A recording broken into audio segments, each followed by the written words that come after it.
So, మనతో పాటు present ఇప్పుడు దయాకర్ గారి అంటే పెద్దమ్మ ఉన్నారు. సో, ఆమెతో మనం మాట్లాడదాం. నమస్తే అమ్మ. నమస్తే సార్. మీ పేరు? నా పేరు కృష్ణమ్మ సార్. కృష్ణమ్మ. సో, అంటే వీళ్ళతోటి మాట్లాడిపిస్తుంటే నువ్వు పక్క నుంచి మాట్లాడుతూ ఉన్నావు కదా, అసలు ఏమైంది? ఎట్లా చచ్చిపోయింది శృతి? ఎట్లా చచ్చిపోయింది సార్? అవి కారణం ఇవ్వలేదు సార్. మా శృతి చచ్చిపోయే పద్ధతి కాదు, చచ్చిపోవద్దు శృతి. అయితే ఏమైంది, వచ్చింది. ఎందుకు వచ్చింది ఇంత తొందరగా, ఎందుకు వచ్చినవరా నాని అన్న. నీవు చెప్తే తీయ పెద్దమ్మ అన్నాడు.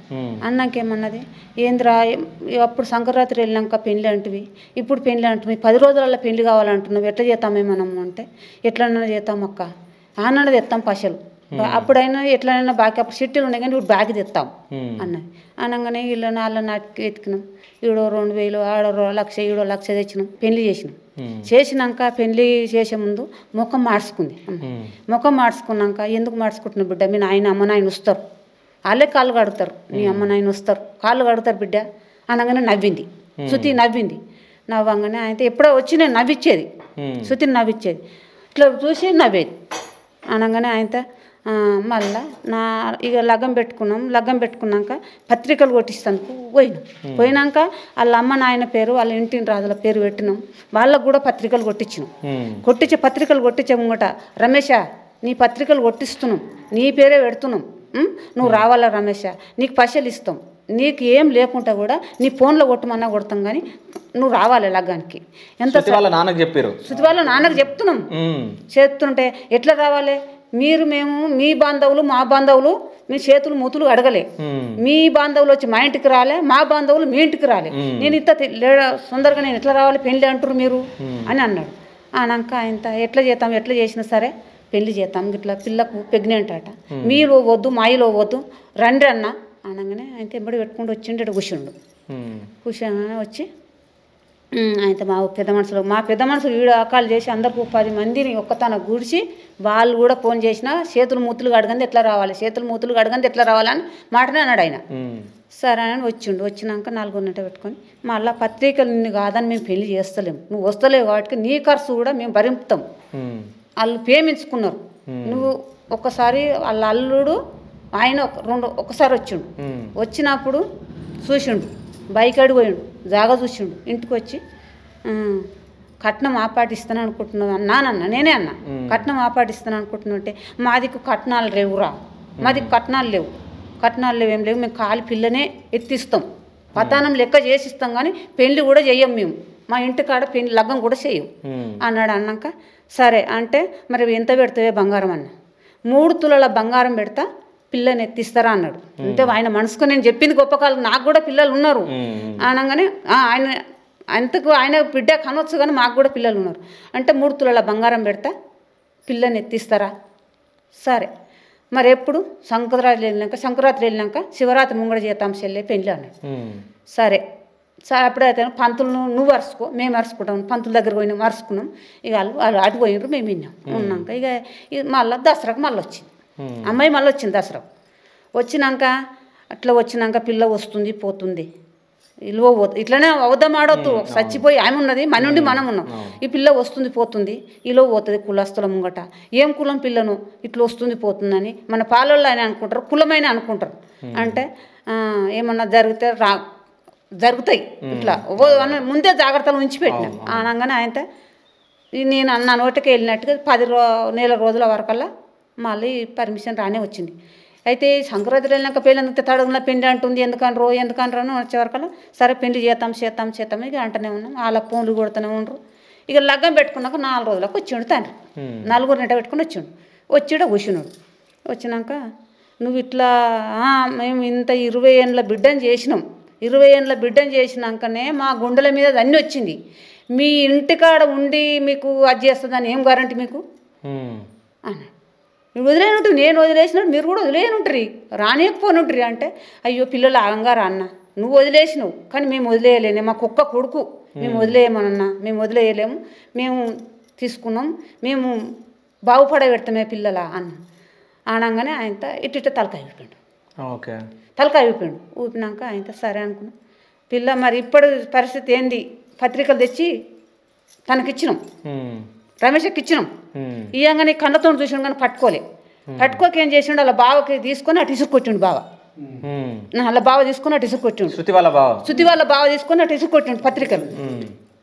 ఇసురు కొట్టంగానే ఇంకొక ఆయన కూడా ఉన్నాడు, తీసుకొని అటు ఇసురు కొట్టిండు. తిట్టిపోయారు దాన్ని, తిట్టినా కానీ అందులోనే కూర్చుంది. ఆయన ఇప్పుడు సంగతి ఏందో, ఇప్పుడు పరిస్థితి ఏందో అడుగురు ఆమెను అనగానే, సార్ బిడ్డ మీ ఆయన వచ్చిండు, మీ బావ వచ్చిండు, చెప్పుదురా నీ ఆశని చెప్పుదురా, నేను ఓను, నన్ను పోతుంటే నన్ను లారీ కింద వేస్తారు కానీ నేను ఓను, నన్ను చంపేస్తారు, నేను ఓను అని అంత భయపడుతున్నావు ఎందుకే, 20 ఏళ్ళ బిడ్డని చేసిర్రు అట్లా భయపడుతున్నావు అనగానే ఆయన అన్ననే కూర్చుంది. ఇప్పుడు సంగతి అంటే వస్తావా బిడ్డ రమేష్ అన్నాడు, వస్తావా బిడ్డ నేను తోలకపోయి నేను పెళ్లి చేస్తా, చేయకూకొను దయాకరకే ఇచ్చి చేస్తా పెళ్లి, నేను పెళ్ళి ఏం చేయబిడ్డ వస్తావా ఇప్పుడు అన్నాడు. అంటే నేను రాను అన్నాడు. అనగానే లేచిపోతాను ఊరికి అంతే, ఇక ఏం అడగలే ఏమనలే, లేచిపోయారు. లేచిపోయినాక ఇక ఆయనతో మేము పెళ్లి చేసినాం. వీళ్ళు ఎవరో జుట్టోళ్ళు అట, నేను అంతా పరీక్ష పట్టలే, 3 వచ్చిండ్రు పెళ్లికి. 3 వచ్చినాక ఈ తాడు ఇక పెళ్ళి వచ్చినాక అప్పుడు అంతకుమంచి మంచిగానే ఉంది, పోరగాలతో మాతోటి మంచిగా నవ్వుకుంటూ తెలుకుంటే వాళ్ళు 3 వచ్చే వరకల్లా ముఖం మంచిగా నాలుకేసిన ముఖం మీదికి లావట్లే, మొత్తం ముఖం దించేసినట్టు అయిపోయింది దానికి. ఎవరు చుట్టోళ్ళు ఎవరు? వాళ్ళు వచ్చినాక దాని ముఖం అంతా కడపోయింది, కడపోయింది. ఇక చెప్తూనే ఉన్నారట, కాక ఇట్లా పోరుది ఇట్లా ముఖం కడపోయింది, ఏటో వాళ్ళు వచ్చినాక ఏటో ముఖం అంతా ఇటో కళ్ళు గుడ్ల నీళ్ళు గుక్కుతుంది అంటే వాళ్ళ ఒళ్ళు లేరు కదా, తాడుగట్టం వాళ్ళ ఒళ్ళు లేరు కదా. ఎవరికైనా ఆడపిల్ల, ప్రతి ఒక్కరికి ఆడపిల్ల దుఃఖం వస్తుంది, అంతేనా, దుఃఖం వస్తుందని మేము అనుకున్నాం. ఆయనతో వచ్చినాక లగ్నం చేసుకున్నాం. అప్పటిదాకా ఎవరు చెప్పలేదు, చుట్టాలకు కూడా ఫోన్ చేసి నేను పెళ్లి చేసుకుంటున్నాను ఎవరు చెప్పలే ఎవరికి చెప్పలే. ఆ పెళ్ళి అయినాకనే ఈ ఫోటోలు పెట్టుకురు కదా, అవి అప్పటి నుంచి ఏం టార్చర్ చేసిరో ఆ ఫోన్లలో ముచ్చట, అంతేగాని ఇక మాకు తెలిసిన విషయం ఏది లేదు సారు. ఆ ఫోన్లల్లో వాళ్ళ దిక్కోళ్ళు ఏమి చేసిరో ఇక అది దేవునికే ఎరక, అది చూసుకుంటా ఏమేమి మనసు ఎదురు కొట్టుకుందో ఇక దానికే తెలుసు. కానీ మన దిక్కు అయితే చచ్చిపోయిన రోజు అసలు ఏమైంది? చచ్చిపోయిన రోజు సార్ ఇక ఇట్లనే వచ్చినాక శృతి బుజ్జి మీ అమ్మని చూపిస్తావా, మీ అమ్మని రప్పి బిడ్డ చూస్తా, మీ అమ్మని నేను చూడొద్దా, చూడలేవా నువ్వు? చూడొద్దా? వాళ్ళ ఇంటికి పోయినప్పుడు చూడలే, మా ఇంటికి పోలే, వాళ్ళింటికి మా ఇంటికి వాళ్ళు వచ్చారు కానీ వాళ్ళ ఇంటికి మేము పోలే.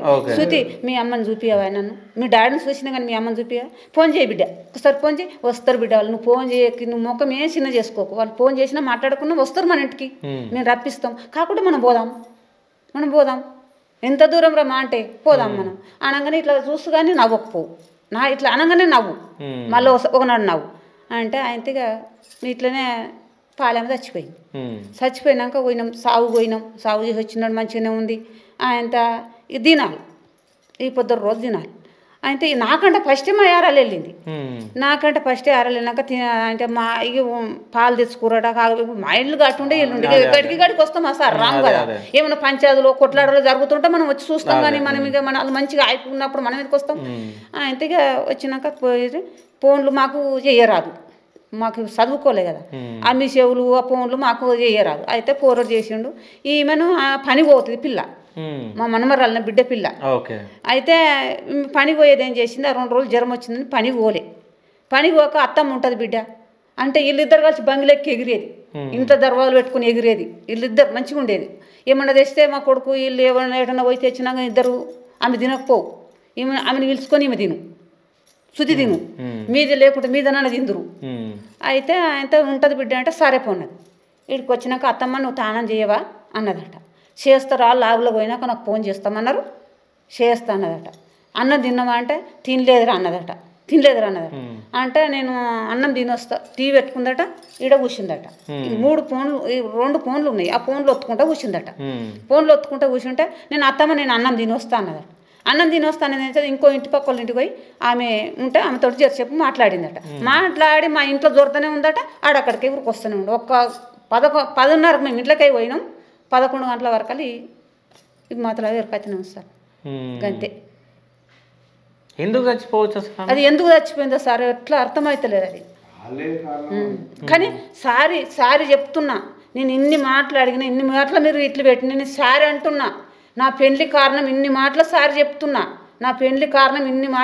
చెప్తున్నా, అని వినవాడు మా ఇంట్లోకి మీద బంగులెక్కి మాట్లాడు అంటే వాళ్ళతోటి మాట్లాడుతుండేమో. సారీ నేను ఇన్ని మాటల మీరు ఇంత ఫోన్లు పెడుతుంటేనే సార్ చెప్తున్నా, నేను పెళ్లి చేసుకున్నాను సార్ చెప్తున్నా, నేను పెళ్లి ఎన్ని మాటలు చెప్పాలి సార్ అని, ఎన్ని మాటలు చెప్పాలి సార్ అని అనేది గంతే వినబడు మాకు. అంటే ఇక్కడ మనకు చూస్తే అంటే ఇంతసేపు వాళ్ళ అమ్మ నాన్న మాట్లాడింది అంత పర్ఫెక్ట్ ఏమి అర్థం కాలేదు. కానీ అంటే ఈమె మాట్లాడిన దయాకర్ వాళ్ళ పెద్దమ్మ మాట్లాడినాక అంటే క్లారిటీతోటి మాట్లాడడం జరిగింది ఆమె. సో మీరేమనుకుంటున్నారు, అంటే ఈమె చెప్పిన దాంట్లో వాస్తవం ఉందా లేదా అని చెప్పేసి మీరు ఏమనుకుంటున్నారో కామెంట్ చేయండి. So thank you so much, thank you.